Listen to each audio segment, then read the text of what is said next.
नमस्कार। बिहार के digital media का जनक भारत लाइव देख रहे हैं। भारत लाइव में रातों रात देख रहे हैं।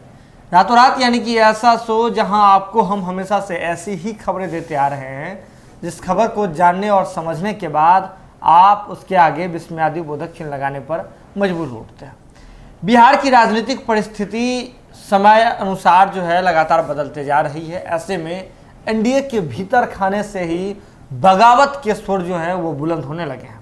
ऐसे में एक बड़ी बात जो है बिहार की राजनीति में और सत्ता के गलियारों में चर्चा में आने लगी है कि अब तेजस्वी और नीतीश कुमार में आर पार की लड़ाई शुरू हो गई है और आफत में आपको बिहार सरकार आ गई है। कैसे आ गई है, ये कौन सी लड़ाई है, ये लड़ाई कहां तक पहुंचेगी, इस लड़ाई के कितने आयाम हैं, तमाम बिंदुओं पर बातचीत के लिए हमारे साथ विजय मिश्र बाबा जी मौजूद हैं। तो बाबा, ये लड़ाई शुरुआत कहां से हुई, कहां तक पहुंचेगी?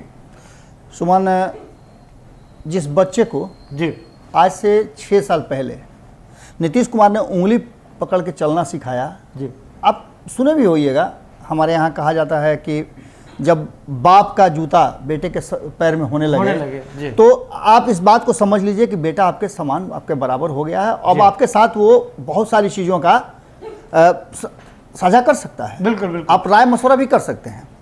बिल्कुल ऐसा ही कुछ देखने को मिल रहा है। नीतीश कुमार ने जिस तरह से शुरुआत की जी, और शुरुआत के बाद नीतीश कुमार ने जैसे ही तेजस्वी यादव का उंगली पकड़ करके राजनीति में प्रवेश किया, सत्ता में प्रवेश कराया, उसके बाद से तेजस्वी यादव धीरे धीरे वो गुण सीखने लगे। बिल्कुल। सत्ता का गुण तो उनमें पहले से ही था, क्योंकि उनके माता और पिता दोनों इस राज्य के मुख्यमंत्री रहे हैं। जी। परिवार में माहौल बचपन से उन्होंने देखा है, किस तरह से लोग उनके अगल बगल में जाते हैं, राजनीति किस तरह से होती है, ये सारी चीज़ें वो सीख रहे थे। लेकिन कुछ जो बचा हुआ था वो चचा से सीख लिए। जी। अब वही चचा पर भारी पड़ रहे हैं। ये बात देखने को मिल रही है, क्योंकि आप इस बात से अंदाजा कर लीजिए कि एक लड़का जो पिछले 6 साल पहले राजनीति की शुरुआत करता हो जी, और वो एक छोटी सी बात कह देता हो, हालांकि बात बड़ी है, लेकिन वो इस बात को इस अंदाज में कहता है कि जिसका बहुत बड़ा कोई वैल्यू नहीं है जी, जिसका कि हमने खबरों के माध्यम से क्लियर भी कराया है कि सरकार 90 दिनों के अंदर में गिर जाएगी जी। और सरकार में बैठे लोगों के बीच में बेचैनी शुरू हो जाती है। इसका मतलब है कि उसके बयानों का नोटिस होने लगा है और असर होने लगा है जी। हालांकि इन बातों को देख लिया जाए तो नीतीश और तेजस्वी के बीच में जो ये द्वंद्व है, ये कोई नया नहीं है जी। ये पुराना द्वंद्व है।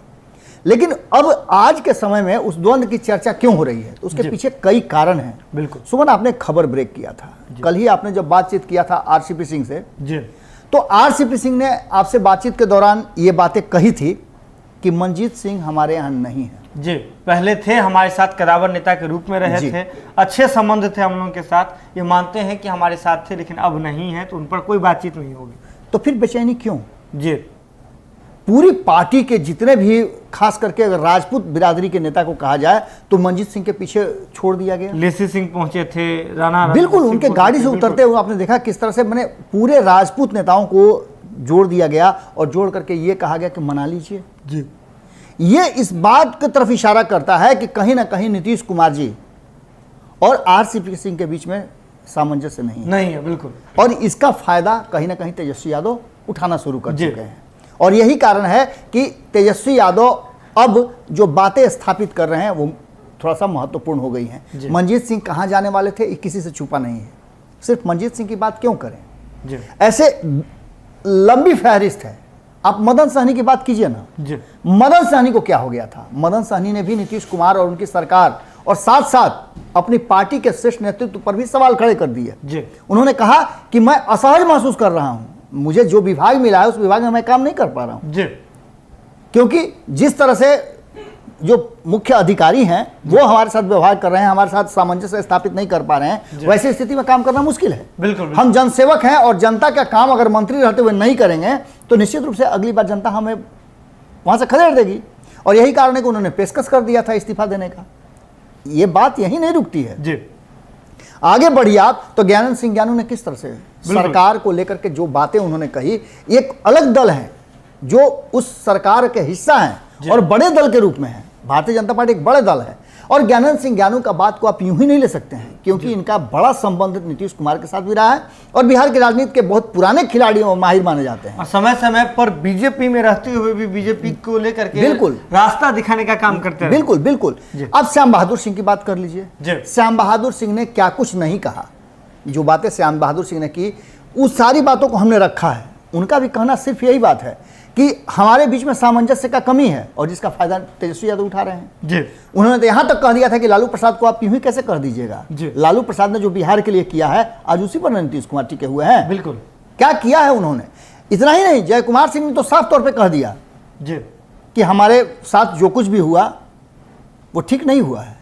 कहीं ना कहीं भारतीय जनता पार्टी ने हमारे पीठ में खंजर भोंका है जी। और नीतीश कुमार ने इस बात को स्वीकार किया जी। उन्होंने कहा कि हमें इस बात का एहसास ही नहीं हुआ कि कौन अपना है कौन पराया है। कौन पराया है, बिल्कुल। ये सारी बातें उठा के देख लीजिए तो भीतर खाने में बहुत सारी बातें चल रही हैं। जीतन राम मांझी को आप सुन लीजिए, उन्होंने स्पष्ट तरीके पे कहा कि नीतीश कुमार का अगर सबसे ज्यादा फेल्यूर कुछ है तो वो है शराबबंदी जी। शराबबंदी नीतीश कुमार का सबसे ज्यादा फेल्यूर प्रोग्राम है जिस पर वो इतना ज्यादा दावा करते हैं। और जीतन राम मांझी जी जैसे दिल्ली से आए हैं, दिल्ली से वापस लौटे हैं, तो दिल्ली से वापस आते ही उनके सुर जो है वो भी बिल्कुल बदले हुए हैं। बिल्कुल सीधे तौर पर आते ही वे जो मंत्री मदन सहनी है उनका वे इशारों में समर्थन करते हुए दिखे और उन्होंने जो बयान दिया वो बेहद महत्वपूर्ण है। उन्होंने सीधे तौर पे कहा कि अगर लोग जो हैं पार्टी में रहते हुए इस तरह की बातें कर रहे हैं कि अधिकारी उनकी बात नहीं सुन रहे हैं तो ये संज्ञान में लेने योग्य बात है।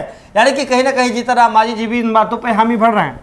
इतना ही नहीं सुमन, इसके आगे भी आप बढ़ जाइए तो आप मंत्रिमंडल के गठन का समय देख लीजिए, मंत्रालय का जो बंटवारा हुआ उसका समय देख लीजिए। मंत्रालय का बंटवारा होते ही सबसे पहले जनक राम जी, जो कि मंत्री है नीतीश सरकार में, उन्होंने किस तरह के बात कहे थे जी। उनको मनाने के लिए सारी युक्ति लगानी पड़ी थी, तो यूं ही तो उन्होंने नहीं कहा था जी। बिल्कुल, इसके पहले भी, ये हम वर्तमान की बात कर रहे हैं, लेकिन आप पीछे चले जाइए, आप भूतकाल में जाइए और उस समय भी आपको याद होगा कि श्याम रजक क्यों छोड़े थे नीतीश कुमार को जी। उन्होंने साफ तौर पे कहा था कि इस राज्य में उद्योग धंधे जब तक नहीं लगेंगे जी, तब तक हम लोगों को रोजगार नहीं दे पाएंगे। इसके लिए हमें अपना दिल बड़ा करना पड़ेगा जी। और इस बात को लेकर के उन्होंने यही सब बातें कहते हुए ये कहा था कि हमें रोजगार सृजन करना होगा, तभी हमारी सरकार आगे चल सकती है और लोग हम पर भरोसा कर सकते हैं जी। बिहार में बेरोजगारी बहुत बेपरवान बढ़ती जा रही है और ऐसी स्थिति में हमारा खास करके उद्योग विभाग, जिसके वो मंत्री थे, उन्होंने कहा था कि उद्योग विभाग में मेरे लिए काम करना मुश्किल हो रहा है क्योंकि अधिकारी हमारे साथ कोऑर्डिनेशन नहीं कर पा रहे हैं। मैं जो योजनाएं बता रहा हूं, जो मैं और लोगों से और राज्यों से या केंद्र से लेकर के आया हूं, उन योजनाओं को एग्जीक्यूट नहीं किया जा रहा है। बिल्कुल। और ऐसी स्थिति में श्याम रजक ने सीधे तौर पर सरकार ही नहीं, उस पार्टी से भी अपने आप को अलग कर लिया था जिस पार्टी में मंत्री की नहीं सुनी जाती हो, मुख्यमंत्री मजबूर हो या फिर मुख्यमंत्री नहीं चाहते हो कि विभागों का काम हो, ऐसे सरकार में मैं नहीं रह सकता हूं और ना ऐसी पार्टी में रह सकता हूं जिस पार्टी में इस तरह के व्यवहार होते हो कि एक आदमी चाह करके भी काम नहीं करने देता हो। ये बहुत बड़ी बात थी। और ये सिर्फ उतना ही नहीं था, इसके आगे भी आप बढ़ें तो मुकेश सहनी ने भी अपने मुख्य सचिव को लेकर के कहा था कि इनके साथ मेरा सामंजस्य नहीं बैठ रहा है जी। आप बेहतर होगा कि इस सामंजस्य के लिए इनको मेरे विभाग से अलग कर दें जी। इस सारी बातों को लेकर के नीतीश कुमार पर सवाल खड़े होते रहे। आपने सुना होगा कि भारतीय जनता पार्टी ने लॉ एंड ऑर्डर के नाम पर भी बहुत सारी बातें कही थी। बिल्कुल, कोरोना काल में आपने देखा कि सामंजस्य का बिल्कुल अभाव दिखा केंद्र और राज्य के बीच में। बिल्कुल, आप भारतीय जनता पार्टी के नेताओं से बात कर लीजिए, नीतीश कुमार के 7 निश्चय योजना की चर्चा आपने किसी से नहीं सुनी होगी जी। लेकिन प्रधानमंत्री नरेंद्र मोदी की योजनाओं का गुणगान और डमरू बजाना नहीं भूलते हैं जी। इन सारी बातों को लेकर के सुमन, सीधी सी बात है कि कहीं ना कहीं नीतीश कुमार, उनकी टीम तेजस्वी यादव को मौके दे रही है और इस मौके को भुनाने में कहीं ना कहीं तेजस्वी यादव आगे बढ़ने लगे हैं। मैंने कहा था कल खूटा ठोक में भी जी, और अन्य खबरों में भी मैं इस बात को कहता रहता हूं कि आपने देखा होगा कि 2020 के चुनाव परिणाम के बाद जी, जितना संतुष्ट महागठबंधन के घटक दल नजर आ रहे हैं, आपने कभी देखा आपस में टकराव होते हुए कांग्रेस और आरजेडी के बीच में? आपने टकराव देखा वाम दलों के साथ कोई टकराव होते हुए?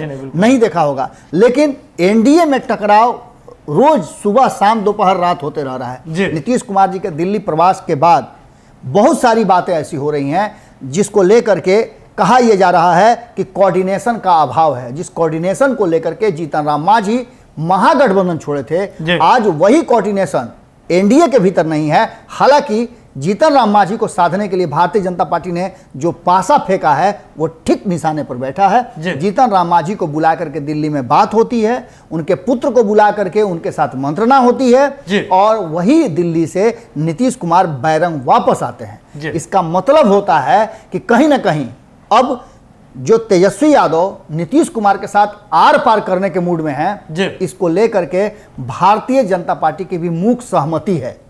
इस बात से इनकार आप नहीं कर सकते क्योंकि भारतीय जनता पार्टी अब नीतीश कुमार को जैसे 2020 में, हालांकि इस बात का हम पुष्टि नहीं करते हैं, लेकिन कहा यह जा रहा है खुद जदयू की तरफ से कि हमें कमजोर करने के लिए भारतीय जनता पार्टी ने दावा किया था। चिराग पासवान को मेरे सामने लाया था, चिराग पासवान ने भी इस बात को स्वीकार किया है कि मैं जो भी किया मैंने वो सब कुछ मैंने भारतीय जनता पार्टी को बता दिया था। इन सारी बातों को लेकर के ये बात तय नजर आ रही है कि कहीं ना कहीं नीतीश कुमार को पटकने के लिए अलग अलग कोण से हमले कराए जा रहे हैं और ये हमला तेजस्वी यादव ज्यादा कर रहे हैं क्योंकि नेता प्रतिपक्ष हैं, बिहार में आ गए हैं और अब इन सारी बातों को लेकर के नीतीश कुमार के लिए चौतरफा जो है वो घेराबंदी किलाबंदी हो रही है और ये इस बात की तरफ इशारा कर रही है कि कहीं ना कहीं नीतीश कुमार की उल्टी गिनती काउंटडाउन जो है वो शुरू हो चुका है और कभी भी आफत में आ सकती है बिहार की सरकार।